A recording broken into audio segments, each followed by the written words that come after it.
നമസ്തേ, എല്ലാവർക്കും ദേവി കൃപ റെസിപ്പിയിലേക്ക് സ്വാഗതം. ഇന്ന് ഞാൻ ഉണ്ടാക്കാൻ പോകുന്നത് ഒരു സ്പെഷ്യൽ ഓലനാണ്. അതായത് നമ്മൾ കുമ്പളങ്ങ ഇട്ടുണ്ടാക്കും, പക്ഷെ കുമ്പളങ്ങയും പൊട്ടറ്റോ ഇട്ടുണ്ടാക്കില്ലല്ലോ. അങ്ങനെ കുമ്പളങ്ങയും പൊട്ടറ്റോ ഇട്ടുണ്ടാക്കിയ ഒരു നല്ലൊരു ടേസ്റ്റി ആയിട്ടുള്ള ഒരു റെസിപ്പിയാണ് ഞാൻ നിങ്ങൾക്ക് ഇന്ന് കാണിക്കുന്നത്. അപ്പോൾ നമുക്ക് റെസിപ്പിയിലേക്ക് കടക്കാം. എല്ലാവർക്കും നന്ദി, നമസ്കാരം. എല്ലാവർക്കും ദേവി കൃപ റെസിപ്പിയിലേക്ക് സ്വാഗതം. ഇന്ന് ഞാൻ ഉണ്ടാക്കാൻ പോകുന്നത് ഒരു പ്രത്യേക ടൈപ്പുള്ള ഓലനാണ്. അതായത് കുമ്പളങ്ങ നമ്മൾ കുറച്ചത് ഇങ്ങനെ കട്ട് ചെയ്യുക. അതുപോലെ തന്നെ പൊട്ടറ്റോം ഇതുപോലെ കട്ട് ചെയ്യുക. അതായത് വീതി കുറച്ച് കട്ട് ചെയ്യണം കേട്ടോ. എന്നിട്ട് ഞാനിപ്പോൾ ചെയ്തേക്കണത് ഒരു പീസ് കുമ്പളങ്ങ എടുത്തിട്ടുണ്ട്, ഒരു 2 പൊട്ടറ്റോ എടുത്തിട്ടുണ്ട്, പച്ചമുളക് എടുത്തിട്ടുണ്ട്. ഇനി ചെയ്യേണ്ടത് ഞാൻ നിങ്ങളെ സ്റ്റെപ്പ് ബൈ സ്റ്റെപ്പായിട്ട് കാണിക്കാം കേട്ടോ. അപ്പോൾ ഞാൻ ഗ്യാസ് കത്തിച്ചു. എന്നിട്ട് ഞാൻ ഇത് കുക്ക് ചെയ്യാനുള്ള വെള്ളം ഒഴിച്ചിട്ടുണ്ട് കേട്ടോ, കണ്ടില്ലേ. എന്നിട്ട് ഞാൻ കുറച്ച് കാണിച്ചു തരാം, കുറച്ച് ഉപ്പിടുകയാണ്. നമുക്ക് ആദ്യത്തെ സ്റ്റെപ്പ് ഇതാണ് കേട്ടോ. അപ്പോൾ ഇത് വളരെ ടേസ്റ്റി ആയിട്ടുള്ളൊരു കറിയാണ്. നമ്മൾ കുമ്പളങ്ങ ഓലൻ ഉണ്ടാക്കില്ലേ അതുപോലെ തന്നെ, പക്ഷെ അതിൽ പൊട്ടറ്റവും കൂടി ഇട്ടിട്ടുണ്ട് കേട്ടോ, കണ്ടില്ലേ. ഒന്ന് ഇളക്കി കൊടുക്കുക. ഇപ്പോൾ ഉപ്പൊക്കെ ഇളകിയിട്ടുണ്ട്. എന്നിട്ട് നമുക്ക് ഇത് ഒരു ലിഡ് വെച്ച് അപ്പോൾ അതൊരു ലിഡ് വെച്ച് അടച്ചു. നമ്മൾ ഇടയ്ക്കൊന്ന് ഇളക്കി കൊടുക്കണം കേട്ടോ. എന്നിട്ട് നമ്മളത് കുക്ക് ചെയ്യണ വരെ വെക്കാം. ഇനി ഞാൻ ഒരു കാര്യം കൂടി പറയാം. ഇത് ഞാൻ ഒരു കടായിൽ അല്ലെങ്കിൽ ഒരു ചട്ടിയിലാണ് ഉണ്ടാക്കുന്നത്. ഇത് കുക്കറിലാണെങ്കിൽ ഒരു വിസിൽ കേട്ടോ, അപ്പോൾ കറക്റ്റ് വേവാകും. അപ്പോൾ ഇത് കുക്കാവട്ടെ, അതുവരെ നമുക്ക്. അപ്പോൾ അത് കുക്കായി തുടങ്ങിയിട്ടുണ്ട്. ഞാനൊന്ന് തുറന്ന് നോക്കട്ടെ കേട്ടോ. നോക്കി കുമ്പളങ്ങ ആയിട്ടുണ്ട്. പൊട്ടറ്റോ നോക്കട്ടെ. പൊട്ടറ്റവും കട്ടായി. അപ്പോൾ രണ്ടും ആയിട്ടുണ്ട് കേട്ടോ.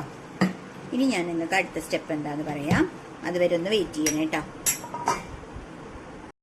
ഇപ്പോൾ ഞാൻ ഗ്യാസ് ഒന്ന് ഓഫ് ചെയ്തു കേട്ടോ, കാരണം അത് ഓൾറെഡി ആയിട്ടുണ്ട്. അതിനുശേഷം ഞാൻ ചെയ്യുന്നത്, ഞാൻ നല്ല ഒരു 1/2 മുറി തേങ്ങ എടുത്തിട്ട് അതിൻ്റെ തേങ്ങാപ്പാല് ഞാൻ ഇതിലേക്ക് ഒഴിക്കുകയാണ് കേട്ടോ. കണ്ടില്ലേ, ഒരു 1/2 മുറി തേങ്ങ എടുത്തു, അതിൻ്റെ തേങ്ങാപ്പാല് എടുത്ത് ഒഴിക്കുകയാണ്. അപ്പോൾ ഇതെന്താന്ന് വെച്ച് കഴിഞ്ഞാൽ ഗ്യാസ് ഒന്ന് ഓൺ ചെയ്യാണ്. ഇത് നമ്മുടെ ഈ പൊട്ടറ്റോ ഇതിലുള്ളത് കൊണ്ട് അത് ഒരു കുറച്ച് കൊഴുപ്പ് കിട്ടും. നമ്മൾ മറ്റേ കുമ്പളങ്ങ മാത്രമാണെങ്കിൽ ഇത് അത്ര കൊഴുപ്പ് കിട്ടില്ല. ഈ പൊട്ടറ്റോയും കൂടി ഇട്ടതുകൊണ്ട് അതിൻ്റെ ഒരു ടേസ്റ്റും വരുന്നതുകൊണ്ടാണ് ഞാൻ നിങ്ങളോട് പറഞ്ഞത് നല്ല ടേസ്റ്റി ആയിട്ടുള്ളൊരു കറിയാണെന്ന്. ഇതെനിക്ക് എൻ്റെ ചേച്ചി പറഞ്ഞു തന്നതാട്ടോ. അപ്പം ഞാനൊരു ദിവസം ഉണ്ടാക്കി നോക്കിയപ്പം ഭയങ്കര ഇഷ്ടപ്പെട്ടു. ഇത് വളരെ സിമ്പിളായിട്ടുള്ള കാര്യമാണ്. അപ്പം ഇതൊന്ന് തിളക്കട്ടെ, അതുവരെ നമുക്കൊന്ന് വെയിറ്റ് ചെയ്യാം. അപ്പോൾ ഇതൊന്ന് തിളച്ച് തുടങ്ങി. ഇത് ഞാൻ ഒരു അരമുറി തേങ്ങ എടുത്തിട്ട് ഒരു ചെറിയൊരു എന്താ പറയുക, ഒരു 2-3 സ്പൂണ് വെള്ളം ഒഴിച്ചിട്ടാണ് തേങ്ങാപ്പാൽ എടുത്തേക്കണേ കേട്ടോ. ഒരു 3 ടീസ്പൂൺ വെള്ളം എടുത്തിട്ട് തേങ്ങയിൽ ഒഴിച്ച് മിക്സിയിലിട്ട് അരച്ച് അത് പിഴിഞ്ഞെടുത്തിട്ടുള്ള തേങ്ങാപ്പാലാണ്. അപ്പോൾ കുറച്ച് ഇതേ കൊണ്ട് നല്ല തിക്കായിട്ടുണ്ട്. അങ്ങനെയാണ് തേങ്ങാപ്പാൽ എടുത്തേക്കണത്. അപ്പോൾ അപ്പോൾ തേങ്ങാപ്പാൽ ഓൾറെഡി നമ്മളിത് വേവിച്ചു. വേണമെങ്കിൽ നമുക്കിത് തേങ്ങാപ്പാലിൽ വേവിക്കാം, അതിൻ്റെ ആവശ്യമില്ല. ഇതിപ്പോൾ നല്ല തിക്കായിട്ടുള്ള തേങ്ങാപ്പാൽ എടുക്കുമ്പോൾ കണ്ടില്ലേ, നല്ല തിക്കായിട്ടുള്ള തേങ്ങാപ്പാൽ എടുക്കുമ്പോൾ പിന്നെ അത് ആ പ്രശ്നമില്ല.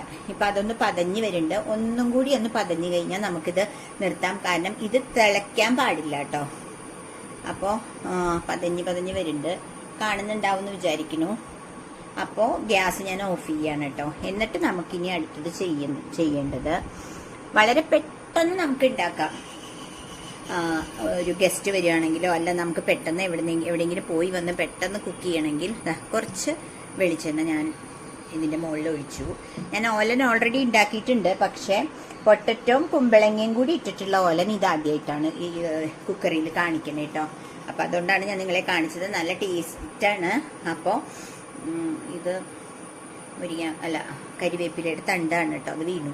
ഓക്കെ, അപ്പോൾ കരിവേപ്പില ഇട്ടു, എന്നിട്ടോ ഒന്ന് ഇളക്കി കൊടുത്തു. ഇത്രയേ ഉള്ളൂ. ഗ്യാസ് ഓഫ് ചെയ്തു. ഇത്രയേ ഉള്ളൂ കേട്ടോ ഇതിൻ്റെ